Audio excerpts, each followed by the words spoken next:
Hello again. My name is Monica Pitts. I'm the owner of Make Create Design and the tech lady who solves communication challenges through technology.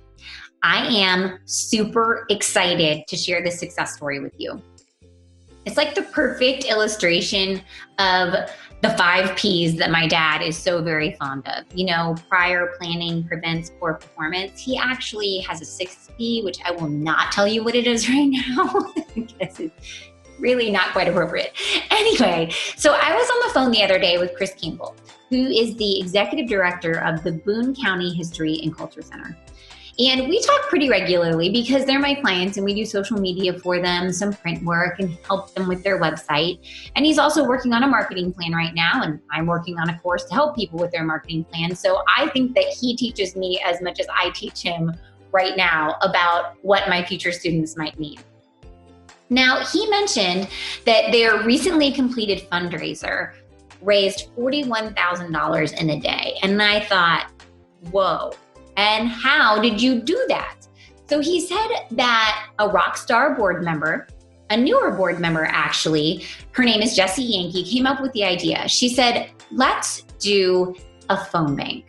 Now, I'm sure that you're saying, well, how do you even do that? Isn't that everybody in a room calling people? And the answer is yes. They had some people in their facility calling people because they have a big facility. And then they also had people calling virtually. So they had kind of a mixed bag of people working. And then also Mary Ellen, he was raving about Mary Ellen because she was the lucky lady who got to help he and Jessie bring this fundraiser to life by doing a large share of the legwork to make sure that their volunteers had everything that they needed to make this day a huge success. Now, I thought to myself, I've got to talk to Mary Ellen because I know that so many of you have that same responsibility, doing the legwork to make sure that your campaign is a success. And I love what Mary Ellen had to say. I love her attitude. She said that her mom told her that whenever you ask a friend or a volunteer to do something for you, your job is to make their job as easy as possible. And she did just that for her volunteers.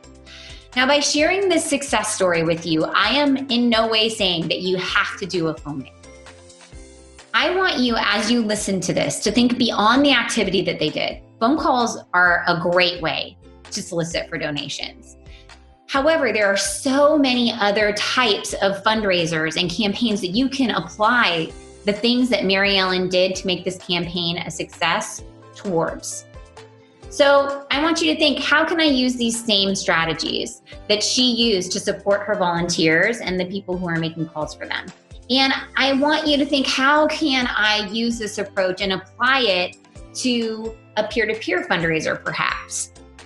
How can you, just like Mary Ellen, think through all the things that those people really needed and deliver it to them so that you can help them help you find success?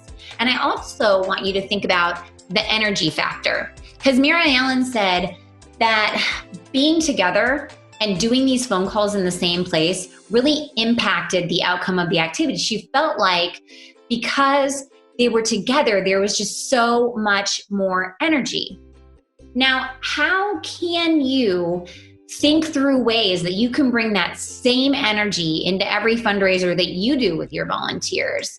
For example, could you come together on Giving Tuesday, maybe virtually? How do you make that look? How do you create that same energy? Those are the things I want you to think about as you're listening to all of the amazingness that Mary Ellen is going to tell us.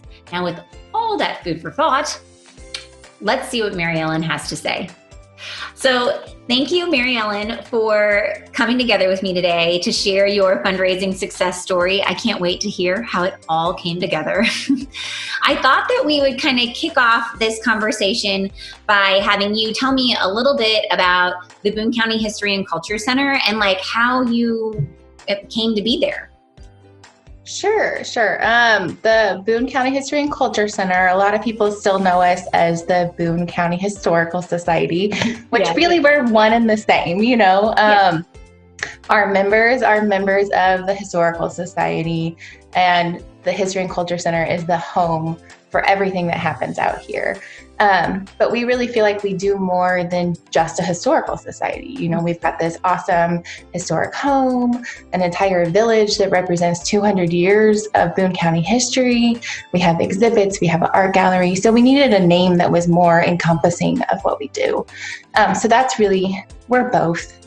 And a lot of people call us Red Roof too, because we're out here, you know, south of town with a giant red roof you can see from 63. So if you haven't been to Red Roof, please come visit. We are open to the public a little bit. So please come visit. And I do know that, you know, there's a lot going on, but we're still trying to serve the community the best way we can. Mm-hmm. So how did you end up at the Boone County? Well, I'm going to do it like, because I started working with you guys when it was Boone County Historical Society, like always only. And like you guys had a really long name for your building. And so we didn't ever say it. Yeah. If I call it both, forgive me, but how did you come to be there and what's your role? Sure. Me personally, I've been in nonprofits for about a decade, and I've been back in Missouri about 8 years. And I spent about 6 of that with the State Historical Society, close to campus and in the heart of Columbia. And I was in marketing, you know, doing strategic communications, design, all that kind of stuff. And I really love, you know, history and art and doing something that matters. So I was looking for a part-time position where I still was having some kind of impact, but had a little more balance with my family because I have 2 small kids. So this was the perfect fit that I got to stay in my field, really care about what I'm doing, and have more time at home too. That's awesome. I'm glad you found that balance. That's exciting. Yeah, it's so hard. I wish that for everybody, really. That's amazing. My mom told me that I needed to start my business when I was young because there was no time like the present to be hungry, and that I would want this flexibility when I was older and had a family. Yeah. Right. Just totally right. Moms know a lot. Who knew, right? Yeah. If you're listening, thanks, Mom. So you guys recently did a fundraiser, and I heard through the grapevine, through Chris, your executive director, that it was pretty darn successful. So why don't you tell me a little bit about the fundraiser? What did you guys do? Sure. It actually all started at the board level, which is great to have an active board that does work and cares about you having enough revenue is a blessing. And specifically with Jessie Yankee, who is the chair of our membership committee. She kept saying online fundraiser. And I was like, yeah. Is she actually going to have the time to do this? She runs a business. She's a mom. She's incredible. But it really was this blend of online, you know, really pushing people to donate through Facebook, talking about it on Facebook Lives, all that kind of stuff, but also kind of a United Way model with a phone bank.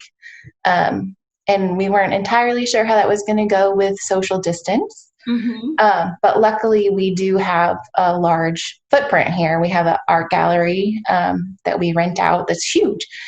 So we were able to have different spaces for people to actually come in and make phone calls, because it's really hard to replace that excitement of being in the same room as other people while you're doing this. We definitely had people calling from home too, which we were so thankful for, and that they could do it where they felt safe and where they had the technology they needed. But it was so nice to be able to have people come in and really feed off of each other and keep your energy going throughout a 4-hour period. Yeah, I could see that excitement level being awesome. Yes. And it's the first real phone bank kind of thing that I've been a part of. So I wasn't sure how that was going to go, but it really is kind of contagious. It just keeps going and helps you make that next phone call. And so you guys, you just said you haven't, this is not something that you do every year. It's a new thing for your organization. So what made you decide to do something different? Sure. I mean, I think all of us have been hit by COVID, of course.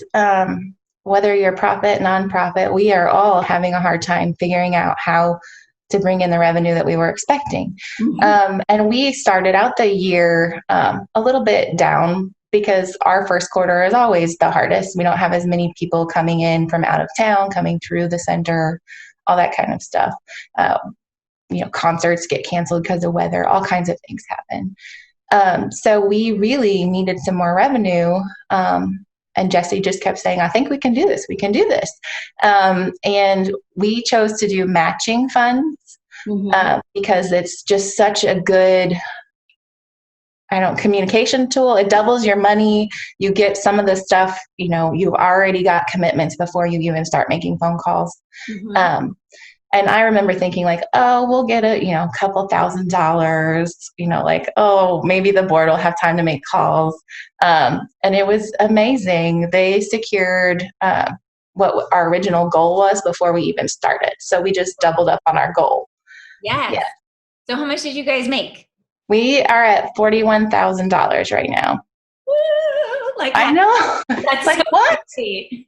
That is so awesome. Yes. That means a lot to you guys because you guys do not have an enormous operating budget. No, that's huge. And I mean, when people are struggling and losing jobs and, stock market's down, all of that kind of stuff, it's amazing to have the community come out and really support you that well is incredible. Yes.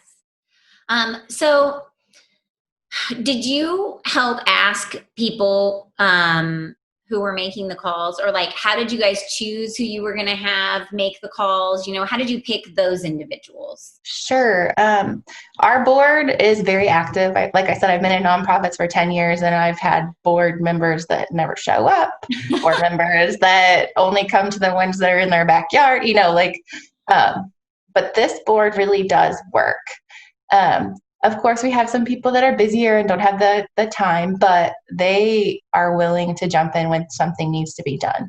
So Jesse crafted a message and asked our executive director, Chris Campbell, to send it out to the rest of the board, asking for them to help. And they responded. I mean, I don't know exactly how many people, probably about 12 of them were making phone calls. One thing you always do have to think about is the people that don't sign up but are going to show up. So have extra list, always have extra list. And then there were a few people that wanted to make phone calls from home but didn't tell us. And that was the biggest hiccup, was we can't send you a list at home if we don't know that you want it. So make sure that you're communicating with your volunteer base so that you don't have any of those surprises, because you might have more people willing to help than you realize. I love your guys' strategy of, Jesse crafted the message. So the person who's the best person at writing and making the ask crafts the message, and then you give it to the person who will be most likely to get the answer that you want, which is Chris. And then he emails it out. That's really smart. And I want people to take note of that, because this is a great strategy to get people to do stuff. Yes. And think about who they're used to opening emails from. Jesse's been on our board for a year, so they don't all know her, and they don't know her email address.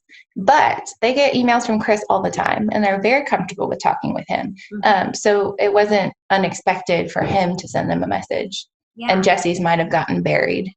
And she took the heavy lifting off of his shoulders by giving him the resources that he needed to, ask them to do it. And that is definitely key. You guys are killing it over there. So I want to take a step back for just a second, because I know you told me, and I understood beforehand that like Jesse came up with this idea, right? But, and I think that this happens a lot, like the board or the executive director comes up with an idea and then it gets delegated out to a committee or another board member or a staff member or a volunteer to enact this idea. So when they came to you with this idea, what was like your initial reaction? Were you like, yes, this is awesome? Or were you like, phones, peer-to-peer, yes. Like, what are we doing? Definitely. Like I said, I've been a part of a lot of crazy ideas that never come off. So that's why I think I tempered my expectations about what was going to happen.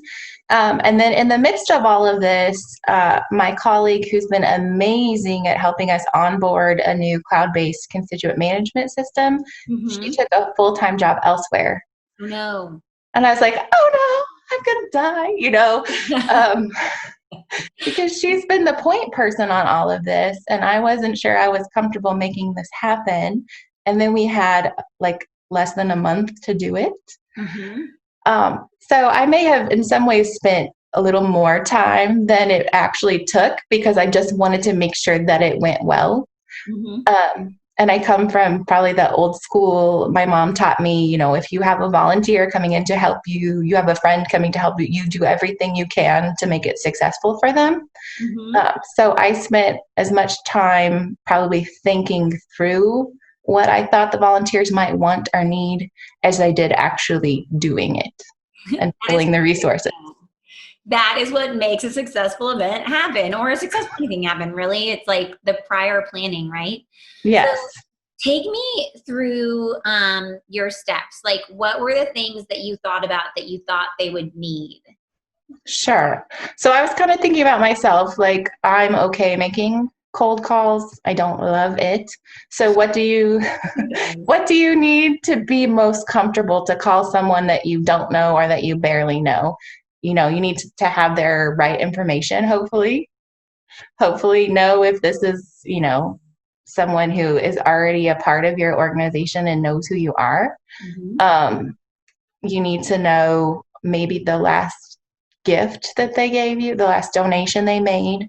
And then if that was for something specific, you know, like do they support our Hall of Fame gala that we have every year? Or do they just send in a check at the end of the year because they want their tax donation, Mm-hmm. which is all lovely. We will take Yeah. all of those donations no Yeah. matter what. And we're proud to work with what we have. But I really wanted to give them what they might need for that. Because if someone gave us a gift 2 months ago, it's a very different conversation than someone who sent something in December Mm-hmm. who sent us a check before the world blew up. Yeah. Yeah, you're right. So you gave them the things that they needed to make sure that they had a conversation that was not inconsiderate, I would Yes, say. yes, yes. And then I tried to think about where I thought our best contact information was. Because, like I said, we're onboarding this new cloud based software, which is always a process. And I'm very good at putting information into that system, but I wasn't sure I was going to be able to pull out everything in exactly the way that I wanted it to be. So I went back to some of our old spreadsheets to just glean what I could from there and see how all of that was organized. And then I actually took that and pulled information from our cloud system into an Excel that was just kind of a giant Excel, because I needed something that I knew I could pull off quickly, but that I thought had the best contact information possible. And as you guys are moving into that cloud-based system, do you think in the future it'll be something that you can kind of like export out of it? Or do you think it's always going to be like a manual kind of reconciliation? Um, Both. Mm-hmm. um, there was so much information in our cloud because of the work of my colleague over the last 6 months or so. That was the best way to get historical data for us at this point, because I've only been here about a year and a half, and we've been using the cloud about 2 years or so. And so a lot of that information was very good, but we don't have as many contacts in that system as we wanted to be able to target. And then one thing that was hard was we wanted to get new members that day too. And that's when you, I think, have to rely on your board a lot more and the volunteers coming in, because if I have their contact information, they already have a relationship with us somehow. So that's one thing I think you can push your volunteers a little bit to help you bring in new people. And then try to think about things like PayPal or other systems that might be gleaning contact information that you forgot to go back to. So for the new members, then, did you ask them to come with like a list of people that they might talk to, and that Yes, they were kind of responsible for those conversations? yes, yes. So I think Jesse asked each of them to think about at least 5 people that they could target for new memberships or, just a new donation of some sort. Well, that seems really doable. I like Yeah, that you kept it really like manageable. And yeah. did you guys give them like a script for their phone calls or anything like that? Or was it just kind of like off the cuff? Sure, we did a little bit of scripting. And then I actually chose to sort our targets by focus. Because I thought, again, I was going back to like, what would I want as the person calling? And I thought it would be easier to say the same thing 10 times versus having to look at every contact and think about what conversation you're going to have. So let me show you my little spreadsheets. There's actually a green column that says giving day focus. And like, that was the one thing that I wanted them to look at. Because that was my little tool of, even if this is somebody who didn't sign up, who comes in and doesn't get any of the pre-information about what they're supposed to be doing, they could look at that column that says focus and hopefully be able to have a conversation based off of that little segment of information. Well, that's really smart too, though, because your focus is like, it's the segment. People talk about segmenting your email list all the time, at least in my marketing world, they do. And it does make sense that you're segmenting your donor list to make sure that you're having the right conversation with the right person, because the right conversation is much more likely to yield the result that you want than something else, because then they don't feel like you know them. Like, Sure. It's not any fun when people don't feel like they know you. Yeah. And then it was great because, the people that came to the Hall of Fame Gala last year, I gave them to the people that helped plan the gala. Yay, that was smart. Yeah. So if they had questions, they could, more likely answer them. And just there's a chance they might have met while they were there. I don't know. So I did try to do that. Luckily, when we had a membership drive last year, I did save a lot of referred by kind of information so that, if John Doe invited Gary Smith to be a part of this organization, then John Doe was the person that called Gary and said, "Hey, you're past due. You're in your grace period. Would you like to renew today and get matching funds?" Yay. Yay. Yes. Of course I would. Yes. Well, this was like multi-level. I love it. You really thought through it, it sounds like. And that's awesome, because one of my questions was like, how did you pick who is going to call who? And it sounds like you looked at all the data that you had and just tried to make the right decision for which person was going to have the best outcome with the conversation. Yeah. And then the people that I didn't know what to do or they didn't have a strong target, I just grouped by focus, like we talked about, or by their segment. And in some cases, I gave the more challenging conversations to people that I knew would be better at those or more comfortable talking on the cuff. So they were sorted by, concert attendees who were not members, who hadn't made a donation in 2020 or 2019, but those were the best targets to have those membership conversations with. So those are the ones that are, like I said, harder because you don't have the contact information, but think about event registrations, think about PayPal, think about your email list that they may have actually included a phone number to, and see what you can pull together from those kinds of things. And then know that things are going to be wrong. Right? That's one thing that Chris said in one of our planning meetings that I so appreciated was, we can prepare and we can do the best that we can, and we're still going to end up having wrong phone numbers. We're still going to call someone who's deceased. Yeah. I mean, it just happens. And so I think prepping your volunteers for that too, that was huge. And it made me feel a lot better about this data that I've inherited and have tried to keep continually cleaning because it's a process for everyone. It's okay. It's not going to be perfect. Did you give them tools to handle objections then? So using your deceased example, if you call someone and it turns out that the person you're asking for is deceased, did you tell them, give them an example of what to say that might be a graceful way to continue the conversation or end it? I mean, either one is good. Yeah. No, we did not. That would be the next level of support. That would be really good. I also think that you need to think about how to get data back from your volunteers. Mm-hmm. I know everyone struggles with the post-event letdown, and I still have lists sitting around that I don't want to lose. Yeah. But how do you track that information and make sure it goes back into your system? So almost you need like a volunteer that you trust, or set aside some time after the event to make sure you're not losing any of that information, especially the deceased people. My goodness, you got to make sure that's taken care of. Well, so you put it together in a spreadsheet then, and did you Mhm. deliver it to them in a spreadsheet and they could still make notes in there, or it was Most of our people are hard copy people. okay? Um, yeah. And so, and we did have people at home. So we sent PDFs to those folks. Mm-hmm. And then there were a few columns in the giant spreadsheet that we chose not to give to the people making phone calls. Like kind of the lifetime history. I wanted that, and our executive director wanted that. And we shared it with a few of the planning people, but not everyone making phone calls needs to know that. Mm-hmm. So we chose to do it that way.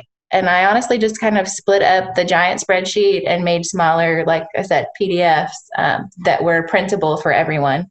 But that way I know who was supposed to be calling who as well.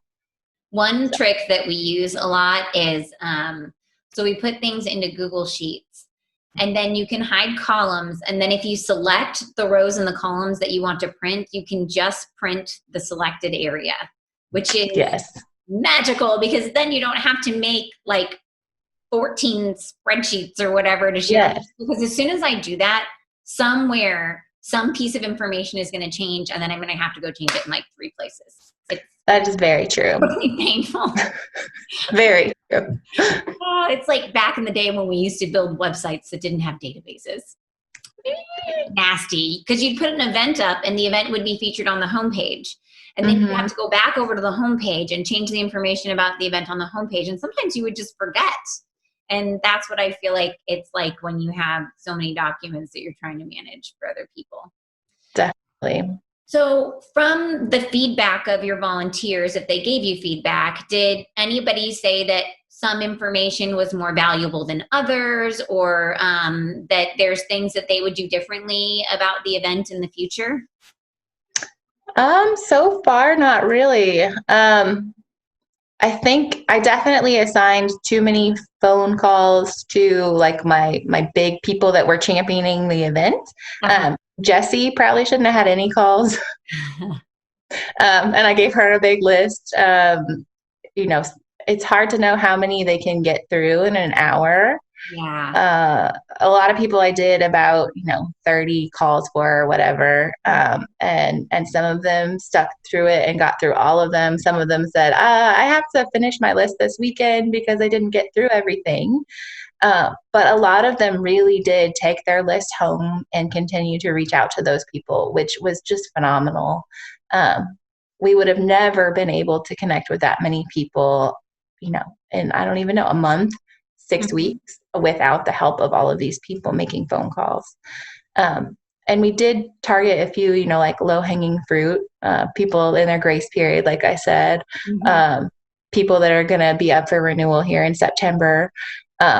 But you just got to do the work. And it was amazing to have all those people come in and help us do the work. How many people did you guys end up being able to contact then? Do you know? I don't know. Thousands or hundreds? I would say hundreds. Yeah. Hey, that's Yes. a lot. Yes. Well, and like even mine, I think I pulled out about 12 people that I wanted to call, who I've worked with here, or I knew like you should be a member, but they're not. And I think I only had time to make 3 phone calls. So that's another thing.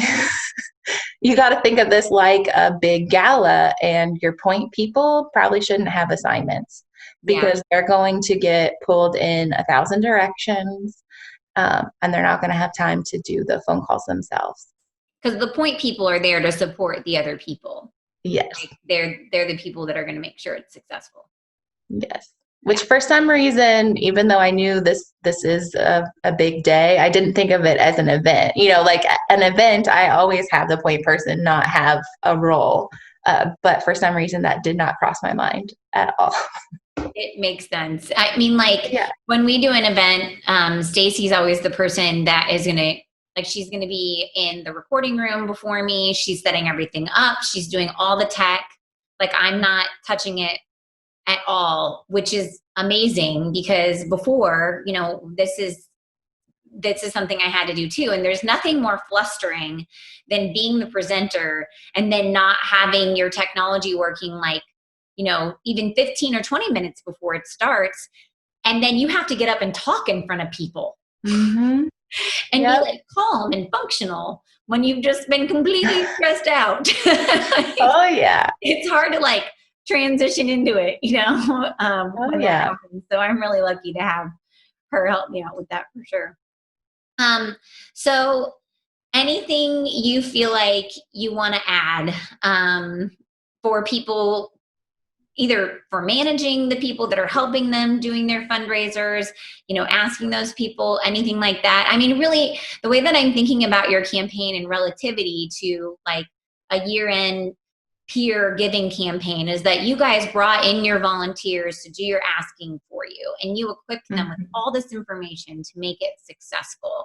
And I think there's just so much to be learned from all of the amazing planning that you did. So that's kind of where I was like, had my head wrapped around here. So that's a very long intro to me just saying, is there any like last piece of advice that you would like to give to these other small nonprofits that are going to try to endeavor into this big giving push at the end of the year? Sure. I'm trying to think how to summarize everything. I think that what we talked about a little bit is very helpful is think about the tools that you would want to have. If you are the person making the phone calls, if you're the person, writing letters, sending letters, however you choose to do it in a beer campaign, if you are asking for help from someone, think about what they need. Try to think about their perspective, and especially with a phone bank or a calling day where they're already a little bit out of their comfort zone. You just got to make it easy. And that grace that we talked about too, like them knowing ahead of time that there were going to be mistakes and there were going to be hiccups gave me a little more comfort with what I was doing too. I prepped and I did everything I could, and I stayed late, and my spreadsheet crashed. And then I tried to reboot it and it crashed again. And when it gets to that, you just have to breathe and like let your computer rest overnight and come back. Yeah, because yes, every dollar matters right now, and every dollar that day was matched. But I'm not, coming up with the coronavirus cure here. I'm doing everything that I can to make sure Boone County has the best history and culture center that they have. But I personally am not saving babies or creating a vaccine. So if the contact information isn't perfect, it'll be okay. And just keep moving forward. Don't give up. Just keep moving forward. Yes. I love it. That is perfect advice. Well, thank you so much for your time today, Mary Ellen. I really appreciate it. I know that there's going to be lots of nonprofits out there who learn a lot from your story and will probably be quite inspired by your success. So congratulations. And you are one heck of a problem solver. Boone County is lucky to have you. Thank you. I'm lucky to be here too. Thank you. Bye. So I know, as awesome as all of these free resources and group learning can be, that sometimes you need just a little bit more attention and one-on-one planning help to sit down and figure out just where to start your year-end campaign. I'm offering a limited number of half-price one-on-one consulting sessions. Schedule between September 28th and October 9th, and your one-on-one 1-hour consulting session will be half off. So that's usually $90 and it's marked down to $45. So to sign up for your session, go to consulting.maycreate.com to reserve your spot today. Now, if you are ready to start planning for 2021, Join us for the beta session of our Nonprofit Marketing Management Fundamentals course as I guide a small group of nonprofits through our signature marketing planning program later this fall. Now, for the beta release, all sessions will be presented live with Q&A sessions afterwards for real feedback. I want to know what you need from me, and I want to answer your questions live in this beta release. So together we'll plan your marketing so you can get back to doing what matters most, growing your mission and making an impact on your community.